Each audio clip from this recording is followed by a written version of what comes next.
Good morning, everyone. A very warm welcome again on day 2, the morning of CDMO Live 2025.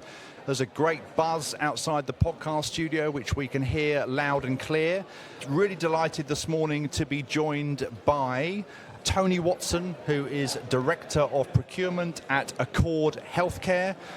Real pleasure to have Tony here for a short version of the podcast. Tony, a very warm welcome. Tell us a bit about yourself. Yeah, thank you. So it's an absolute pleasure and joy to be here. Thanks for a great conference. I've really enjoyed the energy. It's been spectacular. It's been effective. And I guess what I've really enjoyed is the ability to build some strong relationships very quickly. My background is more FMCG, so I've spent many years working for L'Oreal, for the Body Shop, looking after their third parties.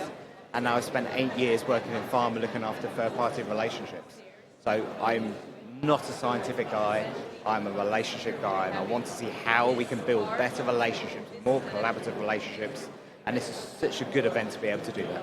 Well, that's great to hear, and certainly from our perspective, relationships, partnerships, etc., are truly at the heart of this event. So that's great to hear that that's also what you're taking away from it. Let's talk a bit more about some of those kind of key takeaways. What's been the highlight of CDMO Live 2025 for you so far?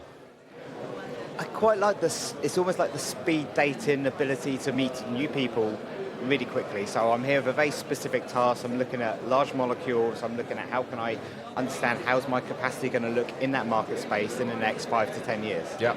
And so it's allowed me really effectively to build those relationships, to understand what does the stable look like and what is it going to look like. And yes, I can see there's going to be some consolidation over the next few years as that space starts to mature.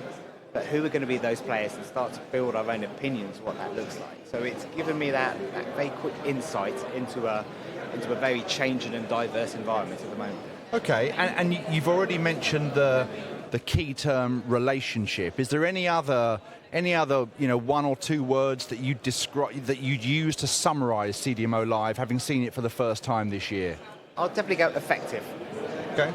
And we are all time limited. Yep. You know, time, we can't buy it, you can't sell 100%. it, you can't swap it. Yep. So time is so tight, and Yep. to be able to be effective what we use our time in, that's absolutely integral for me. We will definitely take effective. That's good. Okay, let's get into a couple of key questions that I'd like to just get a bit more detail on then, Tony, if that's okay. So firstly, and from both sides of the table, this is important. Strong partnerships between a sponsor and a CDMO is obviously critical. What tips can you give from your side of the table as to how that relationship should work effectively? I'm going to go beyond tips. I'd love to just double down on how much effort and time we put into relationships. We spend our entire careers working on this network, but it can deliver so much more. I kind of go back to a couple of examples, and I'm going to go back to the pandemic times. I remember going to give blood in the pandemic time, and it was one of those really strange experiences that everybody was fully masked up, everybody's been really cautious, really careful, and what I saw was a team of NHS health workers who, behind the masks, were still smiling. They're still working as a team. They were still collaborating. And it was so effective. I was like, this is what we need, even in like the most adverse circumstances that all relationships will go through. We need to embrace that relationship we have, and we say, well, how can we make more from this? How can we work more effectively together? And if I could do one thing with CDMOs and our business called healthcare, it would be to really lean into those relationships, to double down on those relationships, spend time and understand it. And unfortunately, sometimes relationships go through bumpy areas, like a marriage a little bit, but actually those are the things that make that relationship stronger. Those bumpy times are when you build trust, when you build that realization that you've got each other's backs and you're working towards the optimal goal. And I just think it's an area we can do so much in. It's interesting you use that example as well, because I think going back to that difficult time, the impact of that kind of partnership and how that was working on a sort of wider population was also very powerful, right? In terms of the esteem that they were held in, etc. I mean, it was a very powerful example. You saw that the entire society almost came together as well in that time. Yeah. Do you remember that we all came out of our pots and pans in the evening? The Thursday night clapping or whatever. Yeah, it was great. Yeah. And that level of respect we gave to health workers at the time, it was absolutely brilliant. And you still see it today. Yeah. So it's really positive. Yeah. Okay, that's great. That's great to hear. Okay, so what about the other key topic? And you're a busy guy. This is a key time of networking, so I want to let you get back on the show floor as well. What about AI, digitalization of manufacturing? What's your view? What's your approach here? What's happening? What can you tell us about that? Well, I think AI, so I'm dyslexic, and AI has saved my life in terms of my ability to ensure that I'm sending a concise message. Wow, okay. So when I use written formats, it means that I know that my spelling is going to be correct and my punctuation is going to be correct. And through my entire life, I've had to find different survival skills to be able to get through that. However, I think we can become too reliant on these new tools, and it is really new, like AI, and it's growing so fast and so quickly.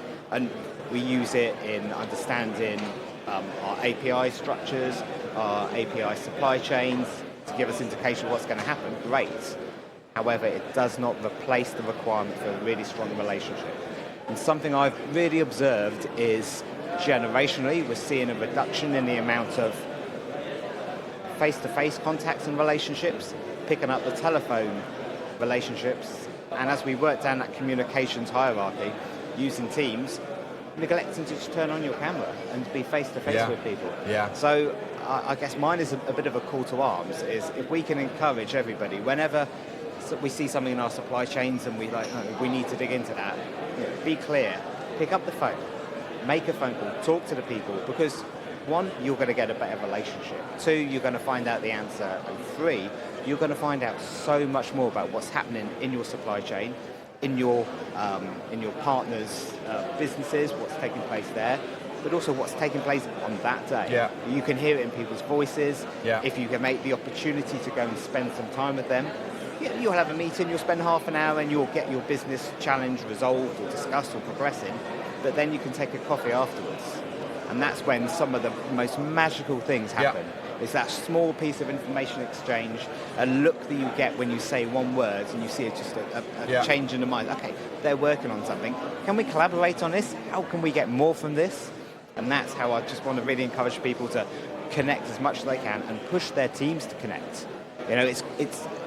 I guess the different generational pieces. I was chatting to my dad about this. He goes, "Well, that's how we've always done it." It's like, okay, right. So the boomers generation, that generation, yes, very much around personal relationships.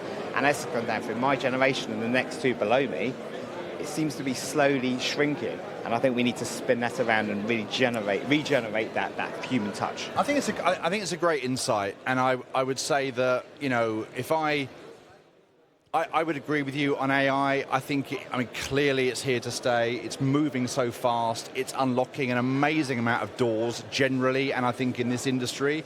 But I think also we need to learn how to use it efficiently, but also to make sure that other parts of what we do don't slip as a result, right? And if I think about my own kids sometimes, and 15 and 17, and they are great communicators, but they're definitely not as comfortable as probably I was a generation ago in terms of meeting new people and having those conversations. But when they do, they're great communicators. And I think if events like CDMO Live, it kind of reinforces that, right? That actually whatever's happening with AI, with anything else, actually the interaction between people is just at the heart of everything. And that's why there's so many great conversations taking place this week here in Rotterdam.